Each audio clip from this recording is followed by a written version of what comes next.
പ്രാർത്ഥിക്കുന്നവരാണ്, അല്ലെങ്കിൽ ജിന്നിനെ വിളിച്ചു പ്രാർത്ഥിച്ചാൽ ശിർക്കല്ലെന്ന വാദക്കാരാണ് എന്ന് പറഞ്ഞുകൊണ്ട് ഇപ്പോഴും മുശ്രിക്കും കാഫിറുമായിക്കൊണ്ട് ആ നിലക്ക് ചിത്രീകരിക്കുന്ന ബഹുമാന്യരായ അപ്പുറത്തുള്ള എന്റെ പ്രിയപ്പെട്ട സഹോദരങ്ങളോട് പറയാനുള്ളത്, നിങ്ങൾ ചിന്തിക്കൂ, നിങ്ങൾ പഠിക്കൂ. 10 കൊല്ലക്കാലം ഒന്നിച്ച് ഒരേ സ്റ്റേജുകൾ പങ്കിട്ട് ഒരേ പ്രസിദ്ധീകരണത്തിലൂടെ 2002 തുടങ്ങിയ ആരോപണങ്ങൾക്ക് നമ്മൾ ഒന്നിച്ചു മറുപടി കൊടുത്തതല്ലേ? ആ ആരോപണങ്ങൾ ഇപ്പോൾ നിങ്ങളങ്ങ് ഏറ്റെടുത്ത് പറയുമ്പോ അന്ന് പറഞ്ഞത് തന്നെയല്ലേ നമുക്കിപ്പോൾ നിങ്ങളോടും പറയാനുള്ളൂ. സുബ്ഹാനക ഹാദാ ബുഹ്താനുൻ നദീം. ബഹുമാന്യനായ ടിപിയോടും എല്ലാവരോടും ഇപ്പോഴും പറയാനുള്ളത്, നിങ്ങൾ വമ്പിച്ച ആരോപണമാണ് ഈ പറയുന്നത്. ഞങ്ങൾ ശിർക്ക് ചെയ്യുന്നവരല്ല, ഞങ്ങൾ ജിന്നുകളെ വിളിച്ച് സഹായം ചോദിക്കുന്നവരല്ല, അത് ശിർക്കല്ലെന്ന് പറയുന്നവരല്ല. ഈ നിലക്കുള്ള കൃത്യമായ അടിസ്ഥാനപരമായ വിഷയങ്ങളിൽ തന്നെയും ഒരുപാട് തെറ്റിദ്ധാരണകൾ പരത്തിക്കൊണ്ടിരിക്കുമ്പോൾ പ്രിയമുള്ളവരെ, എന്താണ് നമുക്ക് മാർഗമുള്ളത്? എന്താണ് ഈ വിഷയത്തിൽ നമുക്കൊരു പരിഹാരമുള്ളത്? കളവുകൾ പറയാതെ, ആരോപണങ്ങൾ പറയാതെ വസ്തുതകളെ ശരിക്കും മനസ്സിലാക്കാൻ ഇന്ന് പലർക്കും സാധ്യമായില്ലേ? പത്തപ്പിരിയം സംവാദത്തിലൂടെ പണ്ട് നിഷേധിച്ചിരുന്ന പലതും ഇന്ന് അംഗീകരിക്കുന്ന അവസ്ഥയെത്തിയില്ലേ? അതുപോലെ തന്നെ ഒട്ടേറെ സംവാദങ്ങളിലൂടെ കാര്യങ്ങൾ ആളുകൾ മനസ്സിലാക്കി വരുമ്പോൾ, വസ്തുതകളെ ആളുകൾ ശരിക്കും ഗ്രഹിച്ചു വരുമ്പോൾ, നമ്മുടെയൊക്കെ പരലോകത്തെ ശാശ്വതമായ വിജയത്തിനാവശ്യമായ പ്രമാണബദ്ധമായ തീരുമാനങ്ങളിലേക്ക്, ഖുർആനിലേക്ക്, ഹദീസിലേക്ക് നമ്മൾ മടങ്ങി വന്നാൽ എന്ത് തന്നെ പ്രശ്നങ്ങൾ വന്നുപോയാലും എല്ലാം പൊറുക്കുന്ന സർവ്വലോക പരിപാലകനായ റബ്ബ് ആ നിലയ്ക്ക് തന്നെ നമുക്കും പൊറുത്തു തരും എന്നത് ഉറപ്പല്ലേ? അതിനുള്ള ശ്രമങ്ങളാണ് പ്രിയമുള്ളവരെ വേണ്ടത്, നമ്മൾ മനസ്സിലാക്കണം. എന്നാൽ ഇതിന് കാത്തു നിൽക്കാതെ ഈ സമൂഹത്തിന് ഇൽമ് ആവശ്യമുണ്ട്. അവർക്ക് ഈ ആദർശം പഠിപ്പിക്കപ്പെടേണ്ടതുണ്ട്. വരും തലമുറകളിലേക്ക് ഇൽമ് കൈമാറ്റം ചെയ്യപ്പെടാതെ ഈ ആരോപണങ്ങൾക്ക് മാത്രം മറുപടി പറഞ്ഞ് അതും വിശദീകരിച്ച് നടന്നാൽ പോരാ എന്ന നിലക്ക് രാജ്യത്തൊട്ടാകെ ദഅ്വാ സംരംഭങ്ങളുമായിക്കൊണ്ട് മുജാഹിദ് പ്രസ്ഥാനം ഇതാ ഇതുപോലെയുള്ള വലിയ വലിയ സമ്മേളനങ്ങളിലൂടെ ജനമനസ്സുകളിലേക്ക് ലാ ഇലാഹ ഇല്ലല്ലാഹ് മുഹമ്മദുർ റസൂലുള്ളാഹ് എന്ന ആദർശം എത്തിക്കുകയാണ്. ഒരു ചോദ്യത്തിന് ഒരു ഉപചോദ്യം മാത്രമല്ല, സംശയം തീരുവോളം നിങ്ങൾ ചോദിച്ചോളൂ സഹോദരാ എന്ന് പറഞ്ഞുകൊണ്ട് ചോദ്യകർത്താവിന് മൈക്ക് കൊടുത്ത് 100-ലേറെ മുഖാമുഖങ്ങളിലൂടെ, അതുപോലെ തന്നെ സംവാദങ്ങളിലൂടെ, അതുപോലെ തന്നെ ഖണ്ഡന പ്രസംഗങ്ങളിലൂടെ, ചർച്ചകളിലൂടെ ഈ ദഅവത്ത് മുന്നോട്ട് പോവുകയാണ്. മുൻകാലങ്ങളിലൊന്നും ലഭ്യമായിട്ടില്ലാത്ത മറ്റൊരനുഗ്രഹം അമുസ്ലിം സഹോദരങ്ങളുടെ ക്ഷണപ്രകാരം തന്നെ അവരുടെ ആരാധനാലയങ്ങളായ ക്ഷേത്രങ്ങളിൽ വരെ പോയിക്കൊണ്ട് ഈ ലാ ഇലാഹ ഇല്ലല്ലാഹയുടെ ആദർശം എന്താണെന്നും അത് അവരുടെ ജീവിത വിജയത്തിനു കൂടി അനിവാര്യമായ സംഗതിയാണെന്നും ഇത് കേവലം ഒരു മുസ്ലിമീങ്ങളുടെ ഗ്രന്ഥമെന്ന നിലക്ക് നിങ്ങൾ അകറ്റിക്കാണേണ്ടുന്ന ഗ്രന്ഥമല്ല ഖുർആനെന്നും സർവ്വലോക പരിപാലകനായ റബ്ബ് മുസ്ലിമീങ്ങളുടെ മാത്രം ഒരള്ളയായി നിങ്ങൾ കാണണ്ടേന്നും അല്ലാഹു റബ്ബുൽ ആലമീൻ സർവ്വലോക പരിപാലകനായ റബ്ബാണവൻ, സർവ്വലോകത്തിനും അനുഗ്രഹമായി കൊണ്ടയക്കപ്പെട്ട ദൂതനാണ് മുഹമ്മദുർ റസൂലുള്ളാഹി എന്ന ആദർശമൊക്കെ അമ്പലങ്ങളിലും ക്ഷേത്രങ്ങളിലും പോയിട്ട് വരെ പറയാനുള്ള അംഗീകാരം വരെ ഇന്ന് കിട്ടിക്കൊണ്ടിരിക്കുമ്പോൾ റബ്ബിന്റെ ആ ആദർശമേ ഈ സമൂഹത്തിന്റെ മുമ്പിലേക്ക് ശരിക്കും പകർന്നു കൊടുക്കുവാനുള്ള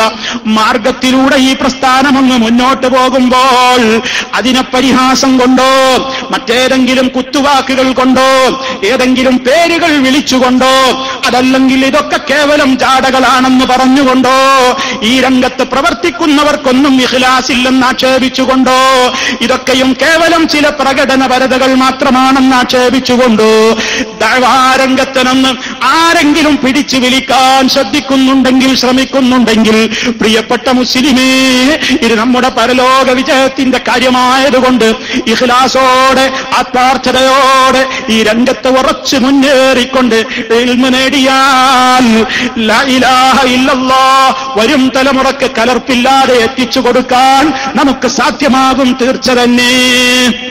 അതിനാ നമ്മൾ പദ്ധതികളൊക്കെ ആവിഷ്കരിച്ചു കൊണ്ടിരിക്കുന്നത്.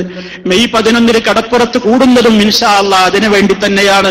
അല്ലാഹു തൗഫീക്ക് നൽകുമാറാകട്ടെ. ഇനി സഹോദരന്മാരെ, ഇത് നമ്മൾ മനസ്സിലാക്കേണ്ട രണ്ടാമത്തെ വശം. ഇതുവരെ നമ്മൾ പറഞ്ഞത് ഷഹാദത്ത് കലിമയുടെ ആദ്യ പാർട്ടിനെ സംബന്ധിച്ചാണ്. ഇനി അതിന്റെ രണ്ടാമത്തെ പാർട്ട്, ശാശ്വത വിജയം നേടണമെങ്കിൽ ആവശ്യമായ സൂക്ഷ്മതയോടെ ഏതാദർശമാ നല്ലതെന്ന് തെരഞ്ഞെടുത്തോളൂ. അഷ്ഹദു അന്ന മുഹമ്മദർ റസൂലുള്ളാഹ്, മുഹമ്മദുർ റസൂലുള്ളാഹി സ്വല്ലല്ലാഹു അലൈഹി വസല്ലമിനെ വിശ്വസിക്കേണ്ട നിലക്ക് വിശ്വസിച്ചോളൂ, ഗ്രഹിക്കേണ്ട നിലക്ക് ഗ്രഹിച്ചോളൂ.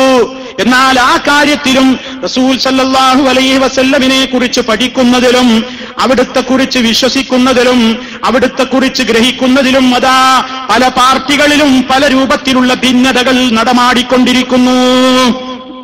എല്ലാവർക്കും തർക്കമില്ലാത്ത കാര്യമാണ്, മുഹമ്മദ് നബി സല്ലല്ലാഹു അലൈഹി വസല്ലം നമ്മുടെ നേതാവാണ്. ആ നേതാവിനെ സ്നേഹിക്കൽ നിർബന്ധമാണ്. ഒരു കക്ഷിക്കും അഭിപ്രായ വ്യത്യാസമുണ്ടെന്ന് എനിക്ക് തോന്നുന്നില്ല. എല്ലാവരും പറയുന്നുണ്ട് റസൂലുള്ളാഹി സ്വല്ലല്ലാഹു അലൈഹി വസല്ലമിനെ സ്നേഹിക്കണം, തർക്കമില്ല. ലാ യുഅ്മിനു അഹദുക്കും ഹത്താ അകൂന അഹബ്ബ ഇലൈഹി മിൻ വാലിദിഹി വവലദിഹി വന്നാസി അജ്മഈൻ. നിങ്ങളിൽ ഒരാളും യഥാർത്ഥ മുഅ്മിനാവുകയില്ല പ്രവാചകനാകുന്ന ഞാൻ നിങ്ങൾക്ക് ഏറ്റവും ഇഷ്ടപ്പെട്ടവനാകുവോളം അവന്റെ മാതാപിതാക്കളെക്കാളും മക്കളെക്കാളും എല്ലാവരെക്കാളും റസൂലുള്ളാഹി സ്വല്ലല്ലാഹു അലൈഹി വസല്ലമിനോട് സ്നേഹം വെക്കുന്നത് വരെ, അവിടുത്തെ പേര് കേൾക്കുമ്പോൾ വരെ അല്ലാഹുവേ മഹാനായ മുത്ത് മുസ്തഫാക്ക് നീ ഗുണം ചെയ്യണേ, രക്ഷ നൽകണേ എന്ന് സ്വലാത്ത് സലാമുകൾ ചൊല്ലിക്കൊണ്ട് ആദരിക്കുന്ന സ്നേഹിക്കുന്ന നമ്മുടെ എന്തിനേക്കാളും നമ്മൾ വില കൽപ്പിക്കുന്ന മഹാനായ മുത്ത് മുസ്തഫ സ്വല്ലല്ലാഹു അലൈഹി വസല്ലം. പക്ഷേ ആ റസൂലുള്ളാഹിനെ മനസ്സിലാക്കുന്നിടത്ത് പല കക്ഷികൾക്കും പരാജയം വന്നുപോയി. അതെന്താ? നബി സല്ലല്ലാഹു അലൈഹി വസല്ലമിനെ സ്നേഹിക്കുന്നു എന്ന പേരിൽ നിന്ദിക്കുകയാണ് പലരും. റസൂലുള്ള പറയാത്തത് പറഞ്ഞു എന്ന് പറയുന്നു, റസൂല് ചെയ്യാത്തത് ചെയ്തു എന്ന് പറയുന്നു, റസൂൽ സല്ലല്ലാഹു അലൈഹി വസല്ലം അംഗീകരിക്കാത്തത് അംഗീകരിച്ചു എന്ന് പറയുന്നു. നബി സല്ലല്ലാഹു അലൈഹി വസല്ലമിന്റെ ശരീരത്തിൽ നിന്ന് പിരിഞ്ഞതല്ലാത്ത വസ്തുക്കൾ എടുത്ത് കാണിച്ചിട്ട് അത് റസൂലുള്ളാഹിന്റെ ശരീരത്തിൽ നിന്ന് കിട്ടിയതാണെന്ന് കള്ളം പറയുന്നു. 4 വിധത്തിലും റസൂലുള്ളാഹിനെ നിന്ദിക്കുകയാണ്. പറയാത്തത് പറഞ്ഞു, ചെയ്യാത്തത് ചെയ്തു, അംഗീകരിക്കാത്തത് അംഗീകരിച്ചു, അവിടുത്തെ ശരീരത്തിന്റെ ഭാഗമല്ലാത്തത് ശരീരത്തിന്റെ ഭാഗമാണെന്ന് ഉയർത്തിക്കാണിക്കുന്നു. ഇതൊക്കെയും റസൂലുള്ളാഹിനെ നിന്ദിക്കല് തന്നെ.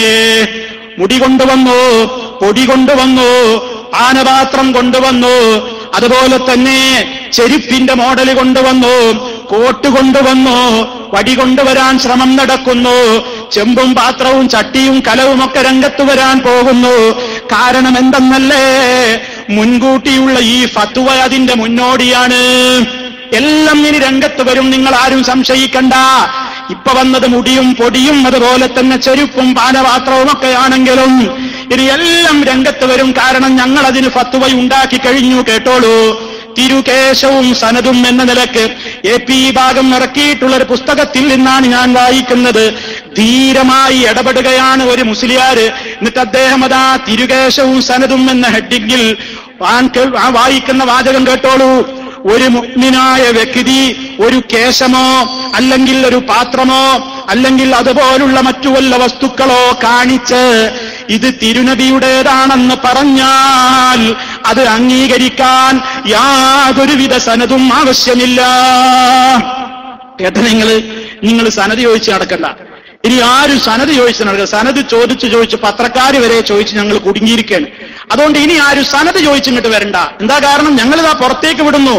ഒരു മൂമിനായ വ്യക്തി ഒരു കേശമോ ഒരു മുടിയോ അല്ലെങ്കിൽ ഒരു പാത്രോ അല്ലെങ്കിൽ അതുപോലെയുള്ള മറ്റു വല്ല വസ്തുക്കളോ അവ അടിവരട്ടോളി. റസൂലുള്ളാഹിന്റെ വടി, റസൂലുള്ളാഹിന്റെ ചെരുപ്പ്, റസൂലുള്ളാഹിന്റെ കോട്ട്, റസൂലുള്ളാഹിന്റെ മോതിരം, റസൂലുള്ളാഹിന്റെ വാള് സല്ലല്ലാഹു അലൈഹി വസല്ലം. അവിടെ നിൽക്കൂല.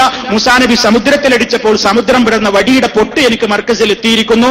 ആദം നബി അലൈഹി സ്വലാത്തു വസ്സലാം സ്വർഗത്തിൽ വെച്ച് വിലക്കപ്പെട്ട കനി അന്നെന്തോ ഭക്ഷിച്ചത്, ആ തിന്നതിന്റെ ബാക്കി എന്റെ കേന്ദ്രത്തിലേക്ക് അള്ളാന്റെ റസൂലും ആദം നബിയും ഒക്കെ കൂടി പറഞ്ഞയച്ചതിന്റെ പേരിൽ എനിക്ക് കിട്ടിയിരിക്കുന്നു. ഫാത്തിമ റളിയല്ലാഹു തആല അൻഹ ചോറ് വെച്ച ചെമ്പ് ഇവിടെ എത്തിയിട്ടുണ്ട്.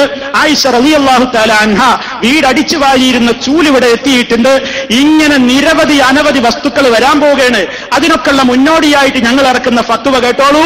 ഒരു മുഅ്മിനായ വ്യക്തി ഒരു കേശമോ അല്ലെങ്കിൽ ഒരു പാത്രമോ അല്ലെങ്കിൽ പോലുള്ള മറ്റു വല്ല വസ്തുക്കളോ കാണിച്ച് ഇത് തിരുനബിയുടേതാണെന്ന് പറഞ്ഞാൽ അത് അംഗീകരിക്കാൻ യാതൊരുവിധ സനദും ആവശ്യമില്ല എന്നല്ല, തിരുനബിയുടേതാണെന്ന് കേട്ടാൽ അതിനെ ആദരിക്കുകയും അംഗീകരിക്കുകയുമാണ് നമ്മുടെ കടമ.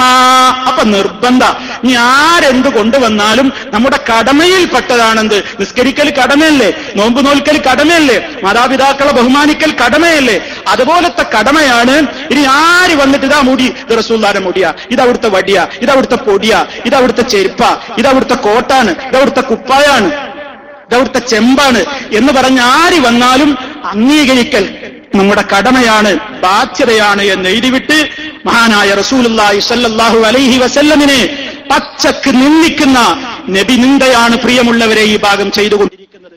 ഈ ശബ്ദം ശ്രവിക്കുന്ന അതിനെ അനുകൂലിക്കുന്ന ഏതെങ്കിലും സഹോദരീ സഹോദരങ്ങൾ ഉണ്ടെങ്കിൽ നിങ്ങൾ എന്നോട് ദേഷ്യം പിടിക്കല്ല വേണ്ടത്.